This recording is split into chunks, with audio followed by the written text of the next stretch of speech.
Hey guys, what's up? What's up, man? Welcome to Sports Talk with your boy Rico, and I appreciate you being here.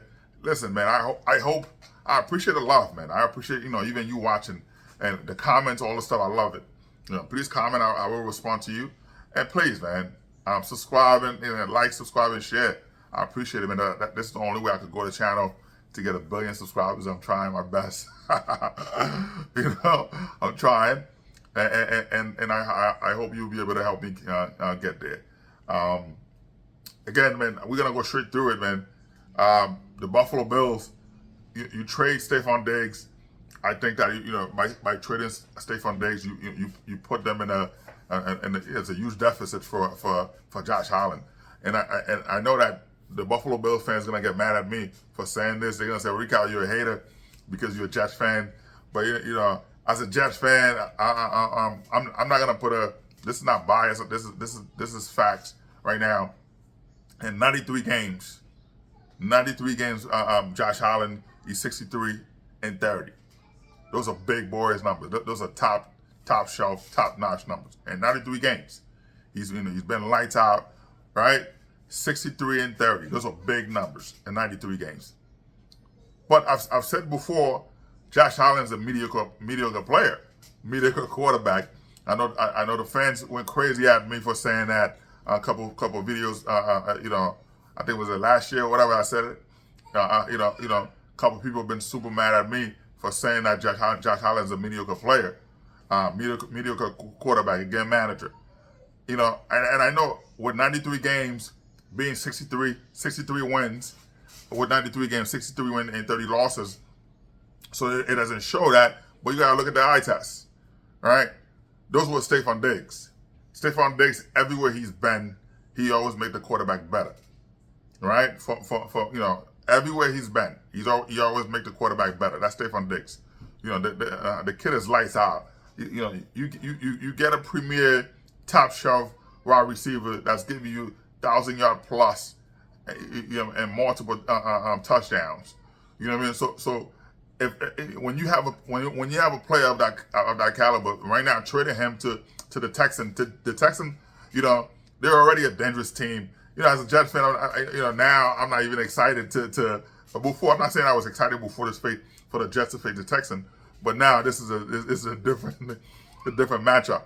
You know what I mean? So you trade him to a team and with the Texans who to me that was already dangerous. Who had a top shelf quarterback, right? So having a top shelf quarterback and you trade him to that team, he already gonna make the team better. So having, like I said, this is what I said before. Okay, look at the record.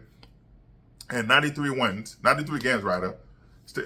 Josh Allen was 63 and 30, 63 and 30 in 93 games. So those are top big boys numbers.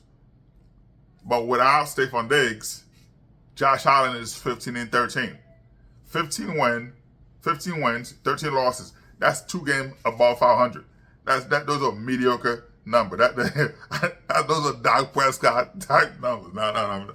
I'm not gonna embarrass insult Dak Prescott like that. He's a good manager himself.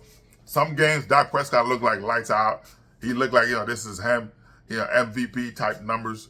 But I mean, hey, Josh Allen's always going to give you the 3,000, 4,000 yards number. This is a 17-game season. So if you average 250 yards per game, of course, you're going to get your 3,000, 4,000 yards. This is nothing, right? So before, when a quarterback gives you 3,000 yards, those are big numbers back then. The game changed right now. This is a wide receiver. This is a passing game heavy. So to get those type of numbers, of course, it's different. But what I'm saying is, for 93 games, 63 and 30. That's without Stefon Diggs, he's 15 and 13, two game above 500. But right now they're bleeding out. But they do have 10 picks. They do have 10 picks, and this month's draft coming up. They have an opportunity to do multiple things. You know what I mean? So having the 10 picks in this month's draft, the Buffalo Bills are able to do multiple things right now. In the first round, they had the 28 pick in the first round. They could do a lot of things with that. But this draft is a wide receiver heavy, right? It's heavy on a wide receiver. So there's a lot of good wide receivers. So whether you pick number one pick to and which which is they won't need a quarterback, but I know that they're gonna need a lot of offensive linemen. They're gonna need defensive players. So they could go anywhere. So there's a lot of good wide receivers coming out of the draft class. This is you anyone you pick, you picking a solid player. So they had in the first round they had the 28th pick, so they could do a lot with that. Are they able to get a wide receiver? Yeah, they're gonna do that. So there's a lot of that. Second round they have the 60th pick. They could pick an offensive lineman on that. They don't have a third round pick. Of course, they could trade for that because they have 10 picks. You could trade to do whatever, but I don't see them doing that because of they need players, so they're gonna stick to where they are. So on the fourth round, they picking 128 and 133. Fifth round they have 144, and then they have 160 from the Bears when they had the trade, and then at 163 from the Packers, of course from previous trade. Number 6 round they have the 189. They have the 189 picks, and they have the 200 picks from Cowboys, and then also 204 from the Texans, and in the 7th round they have 248 pick. So they have the picks to be able to transform that team.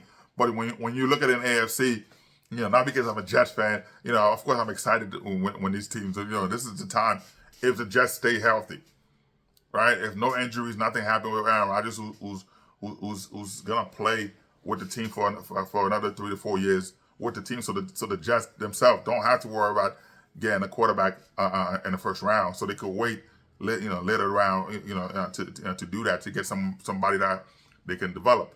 The Jets won't have to go get a quarterback right, like early round, because you don't want to upset Aaron Rodgers, like that, which is crazy too.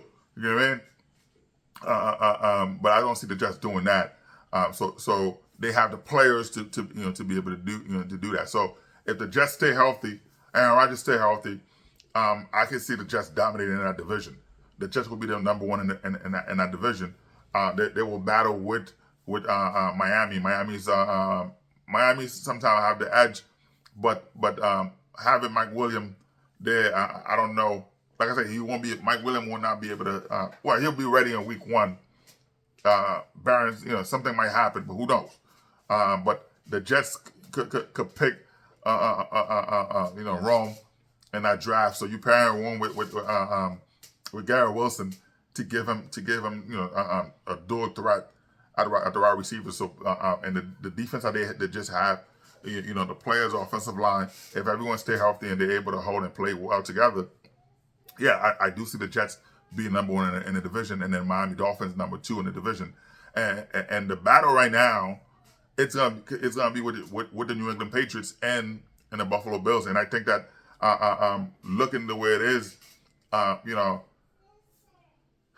it's gonna be tough. You battling out either to try to be 3rd place or 4th place.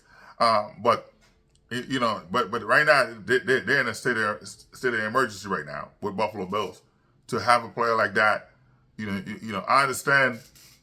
Stefon Diggs been wanting out of that organization for a long time, because he's looking at it. The guy getting older, and he's looking at the windows closing for the Buffalo Bills. So to want to go somewhere else, yes, you ship him out. Of course, you got to ship him out. But he's looking at it. Hey, he's open. You're not getting him the ball. Again, Josh Allen is good, but he's a game manager. He's not the elite quarterback. The money you pay, big money to a guy like that.